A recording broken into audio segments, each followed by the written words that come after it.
அப்பு மற்றும் சுப்பு என்ற இரண்டு சின்ன மீன்கள் ஒரு ஆழ்கடலில் வசித்து வந்தன. இருவரும் இணை பிரியாத தோழர்கள். ஒரு நாள் அப்புவிற்கு பல் வலிக்கிறது என்று சுப்புவிடம் கூறியது. உடனே சுப்பு, ஐஸ் கட்டி வைத்தால் சரியாகிவிடும் என்று கூறியது. ஏனெனில் அதன் அம்மா அடிபட்ட இடத்திற்கு எப்போதும் ஐஸ் கட்டி வைக்கச் சொல்வார். உடனே இருவரும் ஐஸ் கட்டி தேடி அலைந்தனர். அவர்கள் செல்லும் வழியில் கடலில் ஜின்னு என்ற மீனின் ஐஸ்கிரீம் கடை தெரிய வந்தது. உடனே சுப்பு, ஐஸ்கிரீம் சாப்பிட்டால் பல்வலி சரியாகிவிடும் என்று நினைத்து அந்த கடையை நோக்கிச் சென்றது. அந்த நேரத்தில் அப்புவின் அம்மா மீனான நீனு வந்தார். நிலைமையை சுப்பு கூறியது.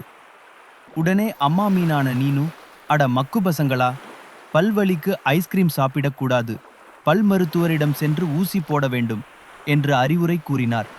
ஊசி என்றாலே அப்பூசி என்றாலே அப்புவிற்கு பயம். அதனால் அம்மா மீனான நீனு அப்புவிடம் தினமும் காலை மாலை பல் துலக்க வேண்டும் என்று கூறினார். அப்புவும் அவ்வாறு செய்து பல்வலியில் இருந்து விடுபட்டது. அதேபோல் நாமும் பல்வலி பிரச்சனையில் இருந்து விடுபட காலை மற்றும் மாலை 2 நேரமும் பல் துலக்க வேண்டும்.